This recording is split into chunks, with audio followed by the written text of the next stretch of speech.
father and son from the South Inner City have been arrested in connection with one of these alleged major shipments of cocaine that is suspected of coming basically from South America on one of these container ships.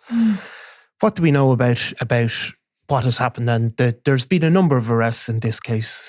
Yeah, so there's been 5 arrests this week, but I suppose to explain it properly, we'll have to go back to last March. It's actually nearly a year, coincidentally or not.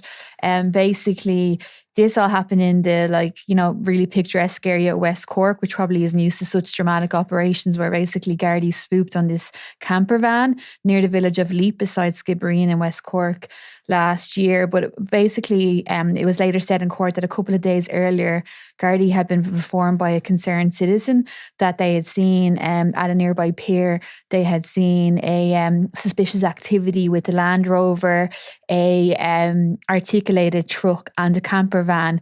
And then they did investigations and they were informed that a rib had gone out to sea. So they were watching it then, and 48 hours later, the rib came back with no drugs on it. But obviously they arrested some people at the pier, and then they were watching as these men allegedly took the rib, put it back onto the truck and proceeded on.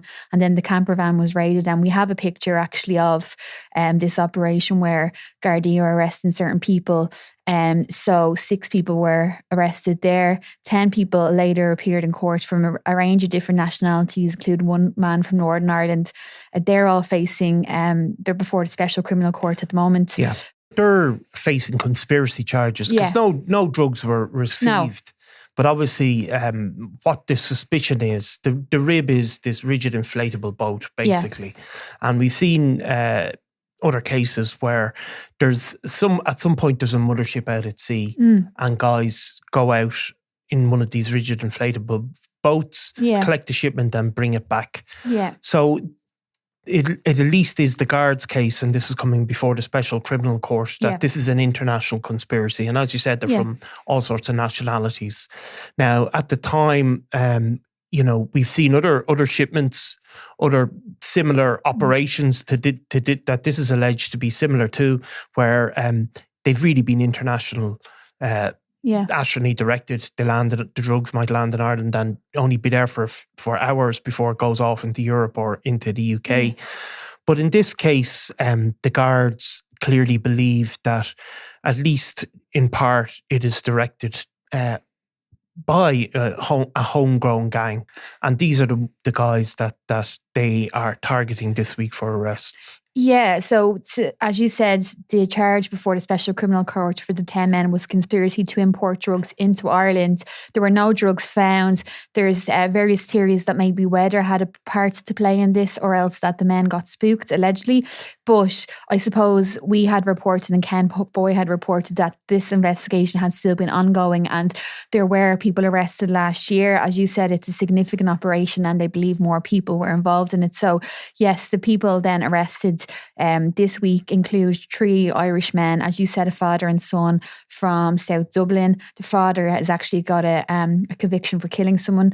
And then there was a Tallaght criminal as well. He's been described as somebody well known to Gardaí that has, been suspected of involvement in international drug trafficking in the past. So so there has been talk of, that this is a significant operation. Obviously, the ship originally had come from South America, but, there's very much involvement in Ireland as well. And we've seen this week with the raids. And this father and son were also, as part of this investigation, had property linked to them raided last year. So they've been kind of part of this investigation the whole time. But obviously Gardaí have been, continuing the case and taking their time with it. Yeah, so what you're seeing with these 3 key figures, I suppose, the father, son and the man from Tallaght. The guy from Tallaght is somebody who has an historic involvement in the drugs trade, let's put it that way, has previously been arrested, and in connection with a major shipment.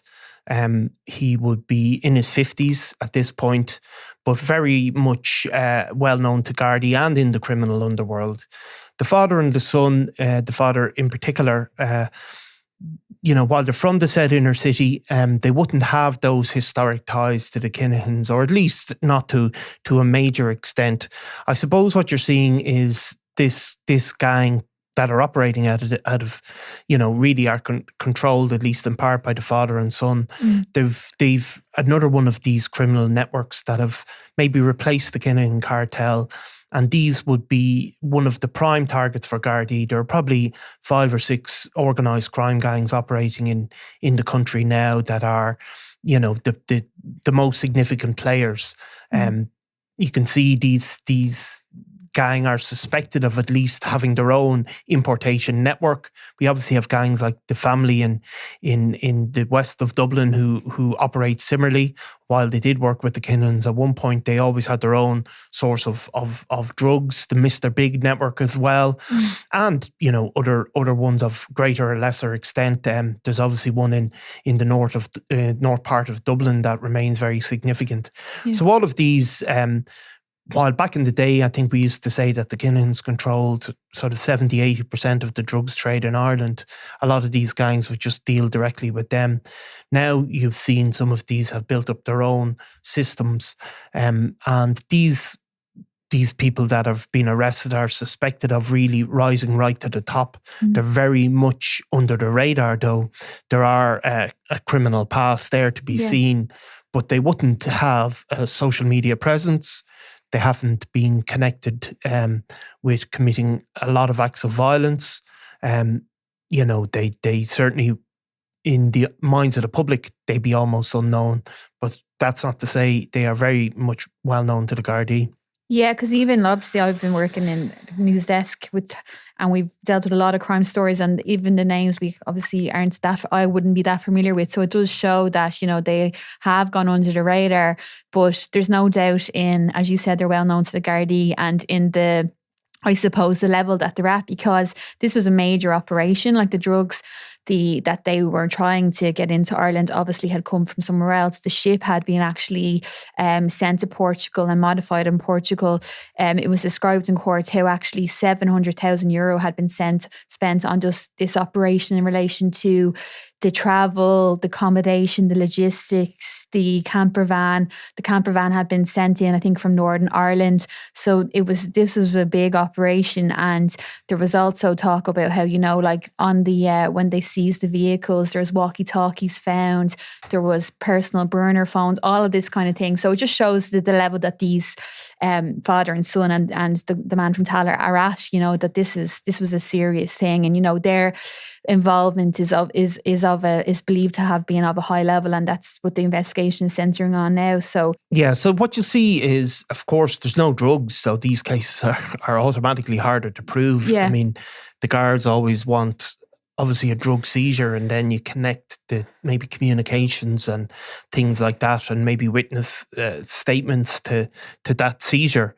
So this is going to be a more complex case given its nature, but the guards have obviously put that before the DPP, and the DPP have accepted it. And I would imagine those sort of digital communications are going to be the key to it. Now there was talk that the drugs may have been thrown overboard, and obviously then there was around that time there was other quantities of cocaine seized from the sea, including one off the beaches in Denmark. Denmark. Yeah, like €58 million worth of cocaine washed up just, I think it was less than a week later. So that has been linked from the start to was this the drugs? Because there wasn't a mothership found either. There was talk of how, these men allegedly had been sent out on a rib it was described as giving stealth capabilities. So obviously it would go under, maybe wouldn't be picked up on different radars. And that some of these men were said to have been trained divers, and that they were due to pick up the drugs and bring them back. But obviously when the rib arrived back, there weren't any drugs found in it. So there's obviously different theories, as we said, about what happened there. Did they get spooked, allegedly, or was there weather conditions? But, the belief is that there were drugs at some point, and this is a coincidence, but it has been linked to the shipment that was found washed up in Denmark. Yeah, and there have been some contacts, obviously, I think, between Irish officials and Danish officials. After this discovery, it was 840 kilograms of coke. The street value was given as 58 million euros. Yeah. And it was found along the beaches near the northwestern tip of the main island of Zealand, wherever that is. Yeah. But so we have seen this obviously before. I mean, the drugs, this is a story that's not uncommon in Ireland, because we've had these seizures in a few beaches in across the country over the years, including in Donegal. People were combing looking for the cocaine. In Wexford at one point, so I don't know if the Danes are so inclined as well, but it was found by members of the public walking the beach, maybe with their dogs, which seems to be a great way if you're looking to find some cocaine. Make sure you go for a walk with your dog. I think Denmark always ranks highly, doesn't it, in terms of clean living and healthy populations? I don't know. Yeah, it does. But I mean, amazingly, like there's a huge amount of gangland crime in Sweden and places like that. With links. Yeah. So they're not all. They're not. It's not all as clean. No, not all fitness freaks. So, So look, I mean, it's another incredible story. I mean, we have had these seizures wash up in Donegal as well, and it just shows you, I suppose, this has become the preferred route for some of those drug traffickers. That those boats going out and a mothership going maybe to service the whole of Europe. The Special Criminal Court. A number of men have appeared. Yeah. These guys remain in custody as at this point, and I presume they can be held under legislation for a number of days. Yeah, so the men that have been charged before the Special Criminal Courts, they only in January, I think, a few of them, some of them had already been sent before the Special Criminal Court, which is obviously a non-jury court, and then in January, a few of them were the judge gave the ruling that they would also be sent. So the tenor before that court, it was put back for adjournment, but there hasn't been any kind of major development in terms of what's happening with their cases, but they are before the special. And then, as you said, yes, the 5 men are currently in custody and they can be held under legislation which allows you to be questioned for up to 7 days. Yeah, though of course the police can seek extensions. Yeah. Okay, well, we continue to follow this up, Eimear, and we have a walk on the weekend and see if we can spot any cocaine. Yeah, just for work purposes, obviously. Yes, obviously. Yeah. Okay, right, see you. Bye-bye. Robbie Lawler was out of control. This is Double Cross, the murder of Robbie Lawler. It was going to be an all-out war with him in the middle of it. A Crime World special investigation podcast based on my new book, Web of Betrayal, wherever you get your podcasts. I'm Nicola Tallant and you're watching Crime World, a podcast about criminals, drugs and the underworld in Ireland and across the globe. Make sure you subscribe to our channel and turn on notifications so you can be the first to watch all our latest episodes. You can also listen wherever you get your podcasts.